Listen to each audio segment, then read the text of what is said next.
आप देख रहे हैं अमेज नाउ। गंगा, यमुना, राप्ती और गोमती के तटवर्ती इलाकों से खबरें आप तक।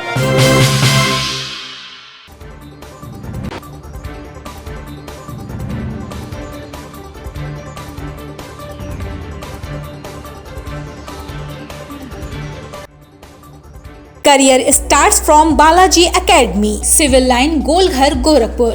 Management courses are here: BCA, PGDCA, DCA, ADCA, MBA, MCA, BBA, Tele with GST. Paramedical courses are from Asuran Chowk near Radhika Complex, Gorakhpur. Contact numbers are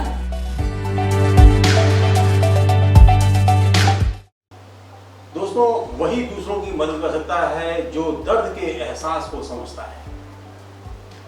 जी हाँ, आज हम एक बार फिर आपके सामने उपस्थित हैं इनसे मिलिए प्रोग्राम में।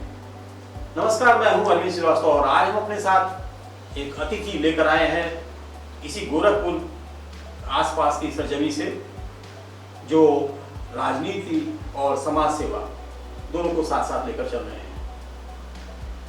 जी, ये है कुलदीप पांडे। महाराजगंज जनपद के रहने वाले हैं, लेकिन इनका शेष जीवन प्राथमिक शिक्षा को छोड़ दिया जाए तो अभी तक का सारा जीवन यही बीता है और शायद यही कुछ करने का इरादा है।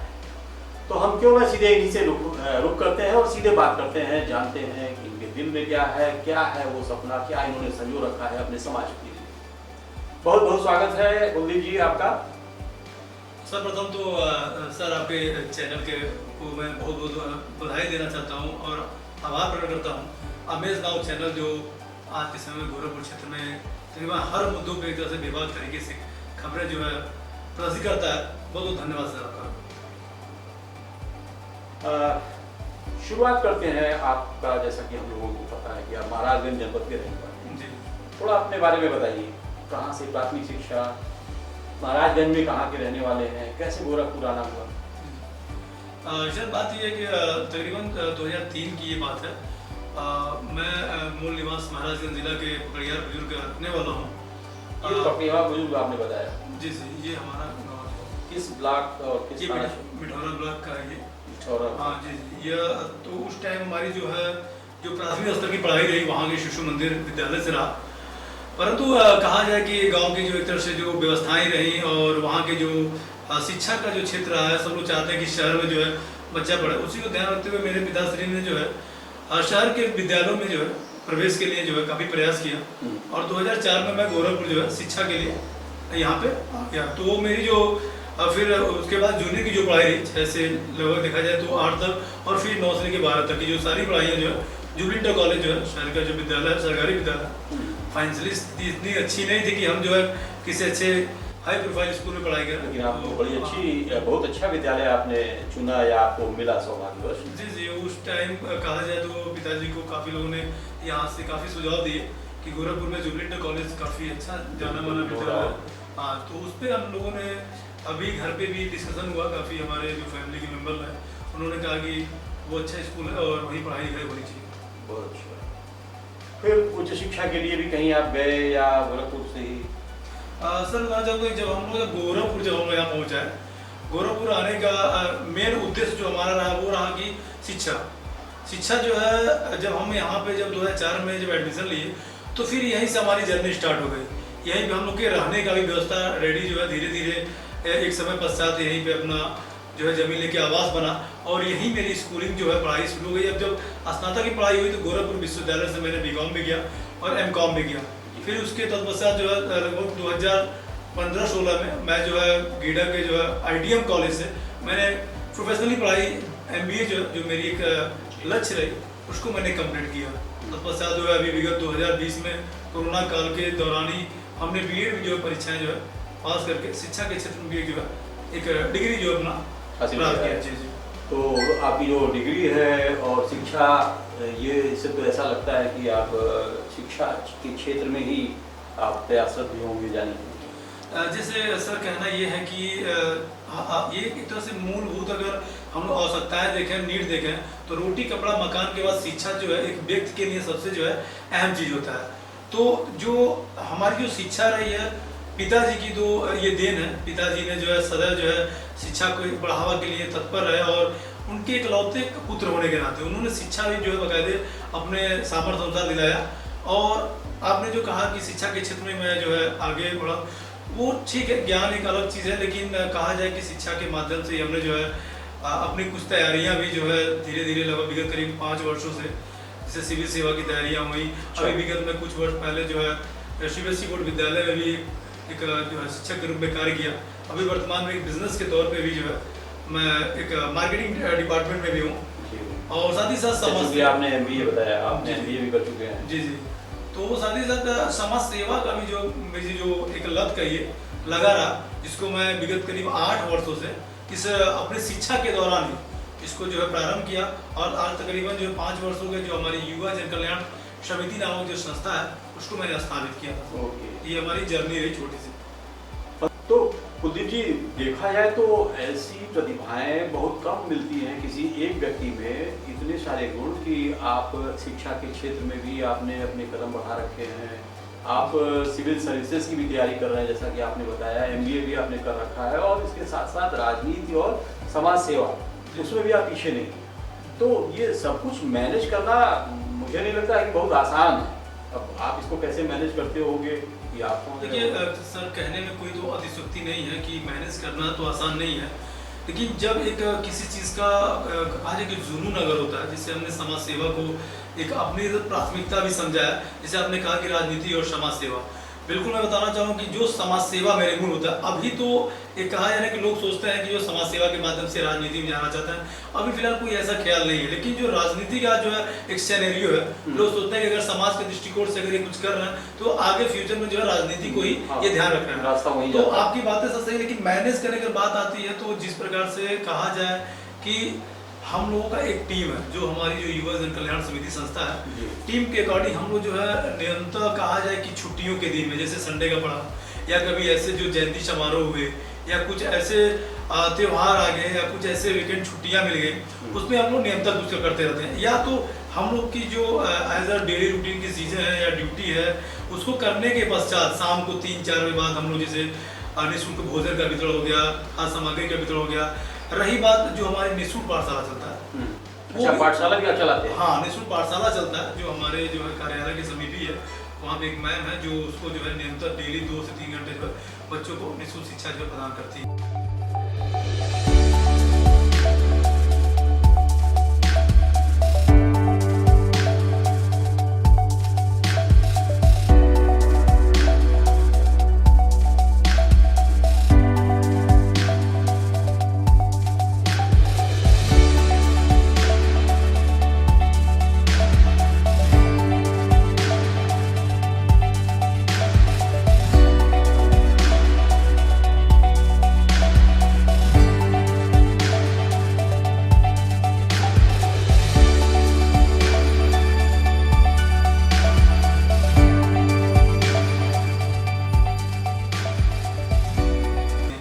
चीजें हम लोग कहा है कि एक सिस्टम से जो है बना के चल रहे हैं, ऐसा नहीं किसी के ऊपर एक बोझ हो। और रही बात मेरी, तो एक जो तरीके हमने जो है शुरुआत से जो है आज तकरीबन 8 साल हो गए इस समाज सेवा के क्षेत्र में काम करते हुए, तो दिन प्रतिदिन एक जो ज्ञान मिलता गया, एक अनुभव होता गया, तो उससे थोड़ा सा जो काफी चीजें सरलतापूर्वक। आपने बहुत एक लाइन में जो पहले ही कहा कि आपने एक टीम बना रखी है और सभी के काम बटे हुए हैं, निर्धारित हैं, तो शायद ये सबसे आसान यही एक तरीका है जिससे सारी चीजें हो सकती है। जिससे कहा जा सकता है कि एक संगठन होता है, संगठन के जो विभिन्न ऐसे नियम हैं, उद्देश्य हैं, जिनको किसी एक इंडिविजुअल व्यक्ति के द्वारा जो है, जो एक इंडिविजुअल व्यक्ति है वो नहीं कर सकता है। तो इसका सीधा सीधा तात्पर्य है कि संगठनात्मक सोच के साथ हम लोग चलते हैं, किसको क्या क्या हमको जिम्मेदारियां दी गई है और देनी है, और किसको कर्तव्य निष्ठा के साथ पूरा करना। क्योंकि देखिए यहाँ कोई लोभ लालच की बात नहीं, ना कहीं से हमको इस संस्था के द्वारा फंडिंग आती है और ना किसी से ज़्यादा सहयोग आती है। हम लोग अपने ही जो हित में दोस्त हैं, संगठन के जो सदस्य हैं, इन्हीं के सहयोग से हम लोग जो है दिन प्रतिदिन जो है विभिन्न जो हमारी जो सामाजिक कुरीतियाँ हैं उसको शमन करने का जो जागरूकता संदेश हमको समाज देना, तो हम निरंतर करते चले जाए। बहुत बढ़िया। एक आपने बताया एक समिति आपने बना रखी है, युवा जन कल्याण समिति। तो वैसे बहुत कुछ तो नाम से ही क्लियर हो जा रहा है, इसके शब्द से ही इसकी भावनाएं भाव समझ में आ रहे हैं, लेकिन फिर भी हमारे दर्शकों को बताना चाहेंगे कि इसके पीछे क्या मकसद है इस समिति को बनाने। जी सबसे पहले तो बताना चाहूँगा सर ये कि इस समिति के गठन से पूर्व की कुछ ऐसी छोटी मोटी कहानियाँ हैं जिसको मैं आज आपके दर्शकों के साथ जो है साझा करूँगा। बात जो है 2014 की है, जब मैं ग्रेजुएशन की पढ़ाई कर चुका था और MBA की पढ़ाई के लिए मैं गीडा से शहर में आया करता था। कुछ झुग्गी झोपड़ी के लोग या बड़ी बस्तियों के लोग ऐसे जो कहा जाए कि असहाय जरूरतमंद लोग थे, जिनको प्रशासनिक अधिकारी से लेकर के जो यहाँ के जो ऐसे बड़े जो कार्य संपन्न व्यक्ति लोग उसको अवॉइड कर देते। हम नहीं जानते थे कि मतलब कि उसको ध्यान देते थे, लेकिन जिस प्रकार से हमारी जो टीम जो हमारे उसमें मित्र है, हम लोग का ध्यान गया और हम लोगों ने विचार बनाया कि एक समिति बनाया जाए, एज अब एक ऐसी टीम गठित किया जाए जिससे हम लोग समाज सेवा कर सकें। तो हम लोगों ने पहले शुरुआत में युवा संघर्ष समिति के नाम से जो है एक हम लोगों ने टीम बनाया जो रजिस्टर्ड नहीं था, लेकिन समाज की जो एक उहापोह में लोग संघर्ष का मतलब जैसे हो गया मारधाड़ हो गया, एक क्रांतिकारी संगठन हो गया, तो उस चीज को हम लोगों ने बाद में 2 साल बाद अवॉइड करके जब संगठन हम लोग रजिस्टर्ड कराया तो उसमें हमको जन कल्याण का नाम मिला। Myra beauty salon and academy. जल्द आएं, अपनी स्किन और बालों को स्वस्थ बनाएं, साथ ही साथ अपनी पर्सनैलिटी में लाएं निखार, कम खर्च में पाएं मनचाहा सौंदर्य। मायरा से पहले और मायरा के बाद।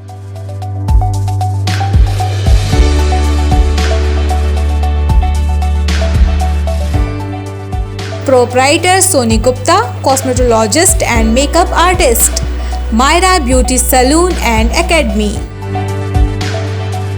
कुलदीप जी, जैसा कि आपने अभी बताया कि समिति आपने युवा जन कल्याण समिति एक इस नाम से आपने बना रखा है, रजिस्टर्ड कराया होगा संभवतः। इसके पीछे मकसद क्या है, इसको बनाने के पीछे क्या उद्देश्य? देखिए हमारी जब ये संस्था बनी तो सर्वप्रथम तो हम लोगों ने नर सेवा नारायण सेवा के उद्देश्य पर यह सामाजिक संस्था का हम लोगों ने जो गठन किया। यह संस्था जो है विगत 2014 में ही इसका निर्माण हुआ, लेकिन इसका जो रजिस्ट्रेशन हुआ वो 2017 में हुआ। इसकी मूल जो उद्देश्य हम लोग लेके चल रहे हैं वो असहाय जरूरतमंदों के लिए निःशुल्क भोजन, खाद्य सामग्रियों का वितरण, साथ ही साथ जो है निःशुल्क जो है पाठशाला का जो निर्माण जो गुरुकुल के नाम से आगामी जो है कई वर्षों तक चलने का जो हम लोग प्रयासरत है। इसमें पठन पाठन सामग्री का हम लोग बच्चों में जो है वितरण करते हैं। जो है रक्तदान के क्षेत्र में हम लोगों ने बहुत अच्छा काम किया, विगत कई लोगों सैकड़ों लोगों से रक्तदान कराया भी है, स्वयं भी मैंने जो है 11 बार कर चुका है। और साथ ही साथ महिलाओं के क्षेत्र में, क्योंकि महिलाओं को स्वावलंबी बनाना, उनको जो है रोजगारप्रद बनाना, प्रशिक्षण देना, ये सब काम हमारे संस्था द्वारा किया जा रहा है। लेकिन कहा जाए कि इन्वायरमेंट के क्षेत्र में हम लोग जो है पौधारोपण हो गया, जल संरक्षण की बात है, और साथ ही साथ जो हमारे होनहार छात्र हैं, चाहे विभिन्न विद्यालयों को हो चाहे हमारे पाठशाला को, उनकी जो प्रतिभा को निखारने का भी काम हम लोग जो है प्रत्येक वर्ष जो है 2 से 3 बार जो है प्रतियोगिताएं जो है आयोजित करके, जैसे चित्रकला हो गया, संगीत हो गया, नृत्य हो गया, इसका आयोजन करके हम लोग समाज में जो जन जागरूकता संदेश हम लोग जो है प्रसारित कर रहा है। अच्छा, बहुत अच्छी बात आपने बताया, आपने संस्था का उद्देश्य आपने बताया, उसके महत्व के बारे में बताया। कोरोना काल में बहुत सारे लोग अपने घरों में थे, लेकिन देखा जाए कुछ जनप्रतिनिधियों को छोड़ दिया जाए तो बहुत सारे जनप्रतिनिधि बढ़ चढ़ कर हिस्सा ले रहे थे, तो कुछ जनप्रतिनिधि और मीडिया अपना काम कर ही रही थी। चिकित्सा से जुड़े तमाम डॉक्टर्स, पैरामेडिकल स्टाफ और तमाम समाज सेवी ये सड़कों पर दिखते थे। इन्हीं में से एक नाम आपका भी आता रहा है, काफी नाम आया कोरोना के बाद से। हमको लगता है कि संभवतः बहुत सारे लोग आपको जानने पहचानने लगे। तो ये कहाँ से ये इम्प्रेशन आया आपको कि ये भावना कहाँ से आई?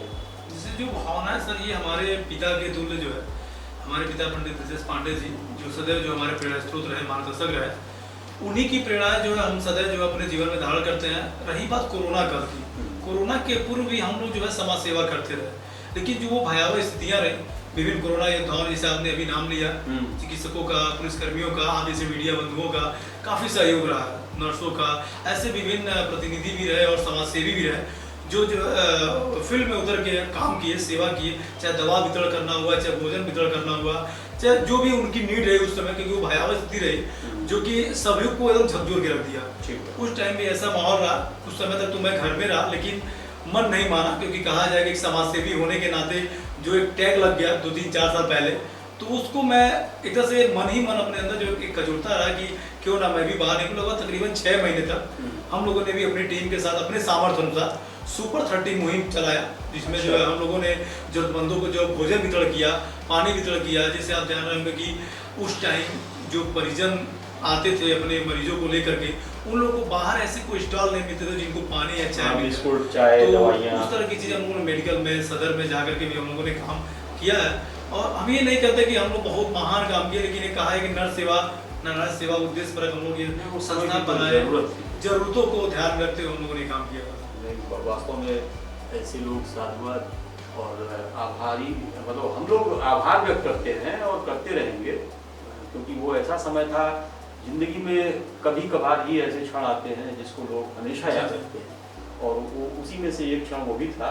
हालांकि वो एक क्षण क्या था, एक लंबा कालखंड कहा जाए। तो ऐसे में जो लोग बाहर निकल के लोगों के लिए काम किए, दूसरों के लिए काम किए, वो बहुत अद्भुत था। वृक्षारोपण के क्षेत्र में आपने कहा और जल संचय के क्षेत्र में भी आप कुछ काम कर रहे हैं, वो कैसे? जैसे कि अभी तक देखा जाए लगभग तकरीबन 5 से 7 वर्षों में ऐसा नहीं कि हम एक विशेष रूप से उसका मुहिम चला रहे हैं कि नहीं मैं लाख पौधारोपण करूंगा, 10,000 करूंगा, क्योंकि देखिए जो धरातल पे दिखता है मैं उसे विश्वास करता हूँ। ऐसे पेपरबाजी या कागजी कार्रवाई पे मैं ज़्यादा बहुत ध्यान देता हूँ, लेकिन हम 50 करते हैं, 100 करते हैं, दहाई के मतलब कि अंकों में करते हैं, क्योंकि समय समय पे हम लोग जितने भी आज तक पौधे किए हैं हम लोग का प्रमाण है कि जहाँ जहाँ हम लोगों ने लगाया है आज वो सदाबहार वृक्ष हुए हैं। और काफ़ी जो भी राहगीर है, चाहे ऐसे बच्चे जहाँ पार्क है जहाँ बच्चे खेलने जाते हैं, उनको छाया प्राप्त होती है। इस क्षेत्र में तो हम लोगों ने तकरीबन कहा है 5-7 सालों से हम लोग निरंतर काम कर रहे हैं, सामर्थ्य अनुसार जो भी हम लोग को जो है निःशुल्क वितरण का भी और पौधारोपण करेंगे। रही बात जल संरक्षण की, तो आज के समय में देखिए हम लोग के लिए एक तरह से जीवनदायिनी है जल। हर एक मूलभूत आवश्यकताओं में जल को सर्वोपरि रखा जाता है। उस पर भी हम लोगों ने काफ़ी जो है जन जागरूकता संदेश दिया है, और समाज में जा कर के, मोहल्लों में जा कर के जल की जो उपयोगिता को, उसकी शुद्धता को एक तरह से हम लोगों ने जाहिर किया कि भाई कितने लिमिट में आप पानी को खर्च करिए, कितनी आपकी उपयोगिता उसको आप केवल ध्यान रखिए, अनायास जो है पानी को बर्बाद ना करिए। इस तरह से कई नुक्कड़ नाटक हो गया, पोस्टर प्रदर्शनी हो गई, ऐसे तमाम हम लोगों ने कार्यक्रम किया जो जल संचय के लिए उपयोगी था। नुक्कड़ नाटक भी आप जी कोरोना से पहले हुआ था, कोरोना के बाद इतने कार्यक्रम हमको मिलते गए तो थोड़ा सा कुछ चीज़ें अवॉइड होते जाते हैं। तमाम सरकार की योजनाएं हैं जो वास्तव में दिखती भी हैं, धरातल पर दिखती हैं, उसके बावजूद कभी देखा जाता है अखबारों में, चैनलों पे कि युवा वर्ग परेशान है। दोनों के बीच में गैप है।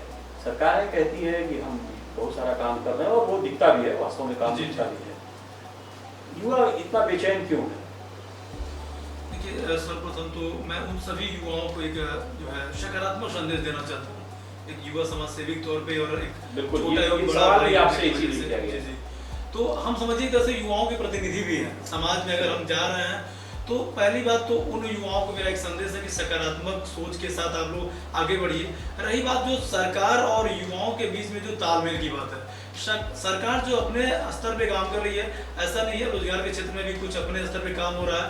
और सबसे बड़ी बात है जो नौकरी की है, सरकार को मैं किसी प्रकार की टीका टिप्पणी से नहीं कर सकता हूँ, क्योंकि उन्हीं के सहयोग से, उन्हीं के द्वारा जो भी आज सरकारी नौकरियां आ रही हैं, चाहे रोजगार के क्षेत्र में जो कंपनियां बड़े बड़े, चाहे अभी कौशल विकास योजनाएं आ गई हैं, गवर्नमेंट की तमाम योजनाएं हैं, इसमें लोग स्वावलंबी बन सकते हैं। लेकिन युवाओं को जो शिक्षित और जो रोजगार के लायक हैं, उनको देखिए कहीं ना कहीं उनको रोजगार मिलना है, चाहे आज या कल, लेकिन उनकी जो प्रतिभाएं हैं वो कभी कम नहीं होंगी। अगर वो अपनी प्रतिभा को जो है और आगे ले जाना चाहते हैं, उसको और बना के रखे हुए हैं, तो कहीं ना कहीं उनको जो है सरकार भी जो है सहयोग करेगा, और उनका जो दृढ़ निश्चय है वो सफलता जो है जरूर प्राप्त होगी। जी कट कर।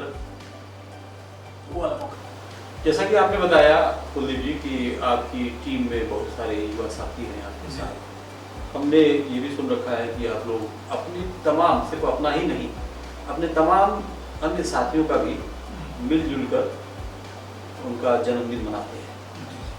कैसे मनाते हैं, कहाँ मनाते हैं, ये अगर आप बताना चाहें। बहुत ही अच्छा एक तरह से आपका सवाल रहा है, और यह चीज़ें होनी चाहिए क्योंकि एक संगठन चला रहा हूँ मैं, और इसमें संगठन में सभी हमारे जितने भी युवा साथी हैं उनका सहयोग रहता है। तो जिस प्रकार से कहा जाए जो आधुनिक युग में जो लोग आज के समय में, चाहे मिडिल फैमिली हो चाहे बड़े से फैमिली, वो आधुनिक युग में जो है जन्मदिन मनाते, केक काट करके ऐसे सेलिब्रेशन करके, ऐसा नहीं मैं इसका जो है विरोध कर रहा हूँ, होना चाहिए ऐसा, ठीक है। लेकिन जो हम लोग की जो मानसिकता है विगत लगभग कहा जाए तो 7-8 वर्षों से, मैं अपना तो जन्मदिन 28 मार्च को समाज सेवा के दृष्टिकोण से कभी जरूरतमंदों में कपड़ा, भोजन या पानी, बिस्किट, फल वितरण करता हूँ, या अब तो 1-2-3 वर्षों से ये कर लिया कि जो हमारी त्रिशूल पाठशाला है वो 28 मार्च को मैं उसका वार्षिक उत्सव करता हूँ। जो होनहार बच्चे उसका जो उस दिन अपना पार्टिसिपेट करते हैं और अपना सांस्कृतिक प्रस्तुतियाँ देते हैं, उनको जो है सम्मानित करने का हमको जो है अवसर मिलता है। रही बात जो हमारे युवा साथी हैं, वो मेरे से प्रेरित होकर, संस्था के द्वारा प्रेरित होकर, वो समय समय पे जो है जब भी उनका जन्मदिन था, क्योंकि हमारे ही मार्गदर्शन में वो लोग चलते हैं, तो कभी वो लोग भी जो है रेलवे स्टेशन पहुंच करके, कुष्ठाश्रम पहुंच के, दिव्यांग लोगों के जो है हॉस्टल पहुंच के, वहाँ पे जाके जो भी सामर्थ्य होता है, मैं ये नहीं कह रहा हूँ कि बहुत ही बड़े स्तर पे, लेकिन जो भी सामर्थ्य होता है, 30 लोग का, 50 लोग का, 60 लोग का भोजन हुआ, फल हुआ, मीठा हुआ, अगर वस्त्र का हो गया तो वो हम लोग जो है यह एक अपना सिस्टम बनाए हुए हैं, क्योंकि जन्मदिन मनाने का सबसे बड़ा पूर्ण फल इसी में मिलता है कि अगर हम जरूरतमंदों के काम करें, तो ये हमारी वास्तव में ये ग्राह्य योग्य है, इसको आत्मसात करने की समाज के लोगों को ज़रूरत है। और सवाल हमको लगता है एक बड़ा समाचीन हुआ कि आपने इस बात को खुलासा किया लोगों के बीच में कि अपना तो अपना, अपने साथियों का भी जन्मदिन कैसे मनाएं और किस तरह से मनाया जाए। अच्छा है कि अपने जन्मदिन पर लोगों की सेवाएं हों। एक चीज़ और भी है, जैसे कि मैंने बताया ना, अपने जन्मदिन तो होता ही होता है, लेकिन जो हमारी भारतीय संस्कृति और कल्चर, उसको भी हम लोग जीवंत रखने के लिए जितने भी महापुरुष हैं, उनकी भी जयंतियों को हम लोग जो इसी हर्षोल्लास से मनाते हैं। पहले तो उनकी जयंतियों को हम लोग जो है दीप प्रज्वलित करके उनके पुष्प मतलब प्रतिमा पे पुष्पार्पण करने के पश्चात हम लोग कुछ ऐसे कार्यक्रम करते हैं सांस्कृतिक, जिस दौरान जैसे हमारी स्वच्छता अभियान ही हो गया या पौधारोपण ही हो गया, फिर जरूरतमंदों में पहुंच के वहाँ पे कुछ चीजें हम लोग वितरण करने का कार्य करते हैं। मतलब एक तरह समझिए कि उनका भी जन्मदिन हम लोग इसी आधार पर। अच्छा, ये भी देखिए, ये भी बात निकल गया, आप महापुरुषों की भी जयंतियां मनाते हैं। बिल्कुल बिल्कुल, ये प्रमाण के तौर पे हमारे पास देखा जाए तो काफी पेपर्स कटिंग, फोटोग्राफ्स, वीडियोग्राफ्स सारे मौजूद हैं, जिसको हम लोग इसलिए कहते हैं क्योंकि जो हमारे समाज की जो पहले की जो संस्कृति रही है, आज कहीं ना कहीं जो विलुप्त हो रही है, उसको जीवंत करना हमारा जो है काफी उद्देश्य है, और उसको हम लोग प्रयासरत हैं उसके लिए। बहुत अच्छी बात है। तो देखा दोस्तों, आप समझ रहे होंगे कि हमारा ये जो कार्यक्रम है, इनसे मेरी सेगमेंट है हमारा, हमने वो बनाया और किन किन लोगों को हम आपके सामने लाते हैं, उन्हीं में से एक शख्सियत रही है। कुछ और सवाल के लिए आगे बढ़ते हैं। सम्मान की आपने बात की थी अपने जन्मदिन पर या फलाने की किसी के भी जन्मदिन पर, आप उन बच्चों को भी, मेधावी छात्रों को भी आप उन्हें सम्मानित करके उनका हौसला बढ़ाने का काम करते हैं। कई जगहों पर हमने पढ़ा, देखा और सुना है कि आप लोग भी सम्मानित हुए हैं, तो वो क्या वजह रहा है, क्यों सम्मानित हुए? जैसे सर पहले तो जो है जैसे जिस प्रकार से मैं समाज सेवा के क्षेत्र में निरंतर कार्य कर रहा हूँ, तो समाज में एक अपनी अलग ही जो है ख्याति बनी हुई है। कोरोना काल में काफ़ी लोगों ने जाना पहचाना, दैनिक जागरण से लेकर विभिन्न ऐसे अखबार, संगठन, संस्थाओं ने मुझे जो है कोरोना काल में जो है कोरोना वॉरियर्स का अवार्ड दिया। अभी विवेकानंद यूथ अवार्ड के लिए भी मेरी जो है यहाँ से प्रोजेक्ट फाइल गई हुई है, जो राज्य स्तर पे माननीय योगी आदित्यनाथ जी द्वारा जो प्रदान किया जाता है, उसके लिए भी मेरा नाम गया हुआ है। बाकी आगे देखा जाएगा सिलेक्शन के लिए क्या होता है। और साथ ही साथ जो हमारे जो पाठशाला से लेकर के विभिन्न ऐसे क्षेत्र के स्कूल के बच्चे हैं, उनके लिए भी हम लोग जो प्रतियोगिताएं कराते हैं वर्ष में जो 2 बार, जैसे मैंने अभी पहले ही बताया है, तो उनकी जो प्रतिभा को निखारने के लिए हम लोग अपने तो सम्मान हम लोग पाते ही हैं, क्योंकि हम लोग समाज सेवा के क्षेत्र में जो भी हमारी जो उपलब्धियां हैं उनको जो है लोग सराहना करते हैं। तो हम उन होनहार बच्चों को जो कंपटीशन की तैयारी कर रहे हैं या जो स्कूल में अभी जो है एकेडमिक पढ़ाई कर रहे हैं, उनकी जो है हम लोग सराहना और उनको पुरस्कार देकर के हम लोग यह निरंतर साल में 2 बार जो लोग करते चले आ रहे हैं। समाज के लिए विभिन्न क्षेत्रों में आपने बहुत सारे काम किए, कुल मिलिए कई जगह बातों बातों में हमने देखा कि आप अपने पिताजी की बात जरूर करते आए हैं कहीं ना कहीं, तो क्या इसका क्या वजह माना जाए, या क्या इन सब चीज़ों के पीछे पिताजी का ही निर्देश, आदेश, या आपके संस्कारों में कैसे? देखिए सर, सर्वप्रथम तो ब्राह्मण कुल में मैं पैदा हुआ, माता पिता का ही सारा श्रेय मैं शुरू से ही मानता रहा हूँ। लेकिन जो यह क्षेत्र हमारा समाज सेवा का क्षेत्र हुआ या जो भी मेरी जो शिक्षा दीक्षा ग्रहण हुई, इसका सारा का सारा मैं अपने पिता श्री ब्रजेश पांडे जी को देता हूँ, क्योंकि उन्हीं के मार्गदर्शन में, उन्हीं के नेतृत्व में यह संगठन का भी निर्माण मैंने किया। उन्हीं को मैंने संस्था का जो है संस्थापक भी बनाया हुआ है, क्योंकि जो भी हमारी कमियां हैं, जो भी हमारे आगे के मोटो हैं, सारे उन्हीं के उद्देश्य पर हम कार्य करते रहते हैं। ऐसा नहीं है, क्योंकि देखिए कहा जाता है कि अगर किसी भी कार्य के लिए अगर पीछे से अगर बैक सपोर्ट कहा जाए कि अगर बड़े बुजुर्गों का सहयोग रहे तो काफ़ी जो है एक सकारात्मक दिशा में जाता है। तो मैं पिता हासिल करता हूँ, वो मैं पिता को ही अपना मार्गदर्शक और प्रेरणा स्रोत मानता हूँ। बड़ी अच्छी बात।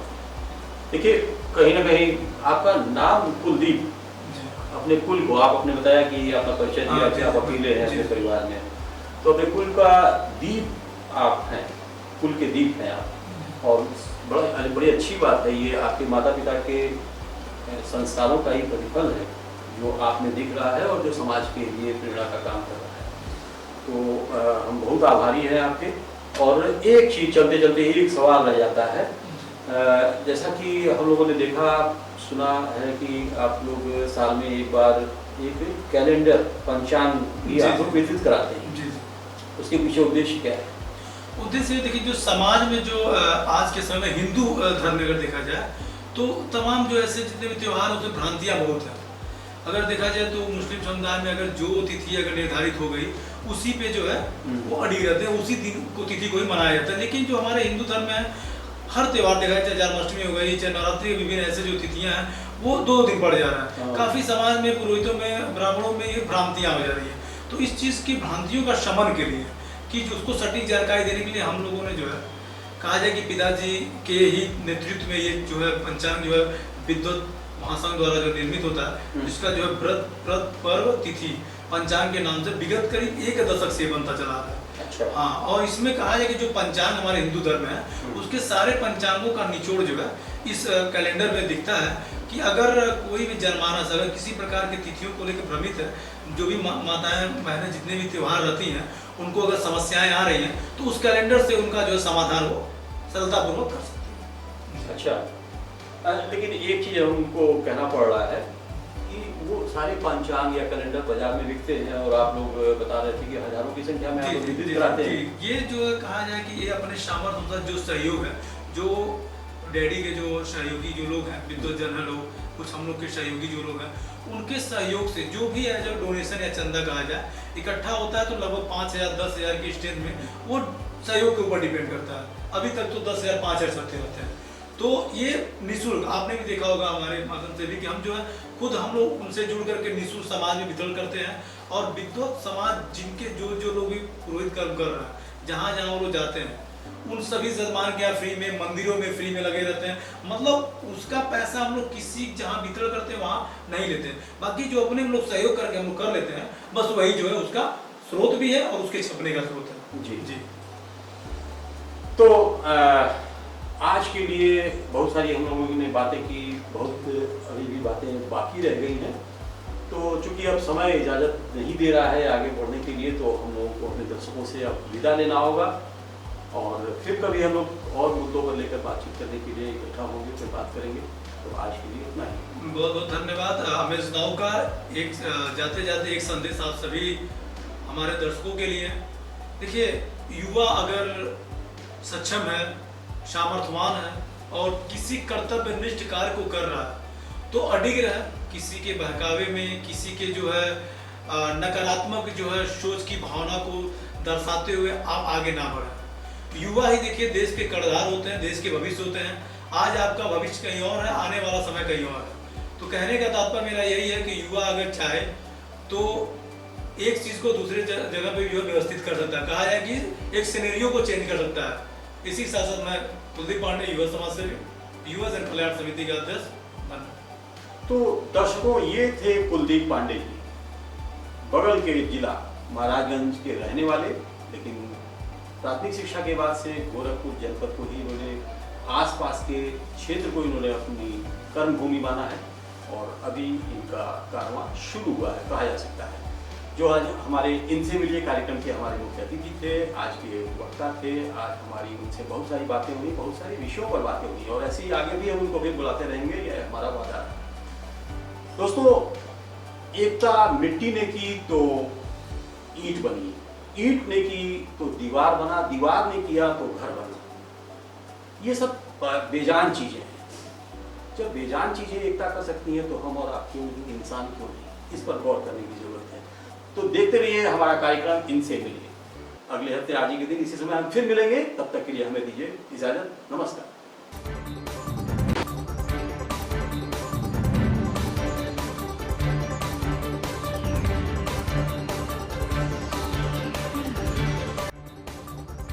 पूर्वांचल का एकमात्र उत्कृष्ट सुपर स्पेशलिटी संस्थान Shri Ram Janki Netralaya, jubilee road, Gorakhpur. Retina surgery, समलबाई और लेंस प्रत्यारोपण, फेको सर्जरी, आयुष्मान योजना से संबद्ध। सुविख्यात वरिष्ठ रेटिना रोग विशेषज्ञ डॉक्टर दुर्गेश कुमार। समय समय पर लगाए जाने वाले निशुल्क परामर्श शिविर में समलबाई, ग्लूकोमा, स्क्रीनिंग और जांच हेतु संपर्क करें। Glaucoma and phaco expert doctor Pankhuri Jauhari से। नेत्र से संबंधित सभी रोगों के समुचित इलाज के लिए एकमात्र प्रतिष्ठान श्री राम जानकी नेत्रालय, एडी चौक, जुबली रोड, गोरखपुर।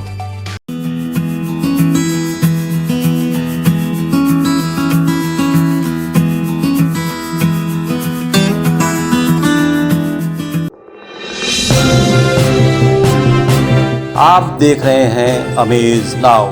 गंगा, यमुना, राप्ती और गोमती के तटवर्ती इलाकों से खबरें आप तक।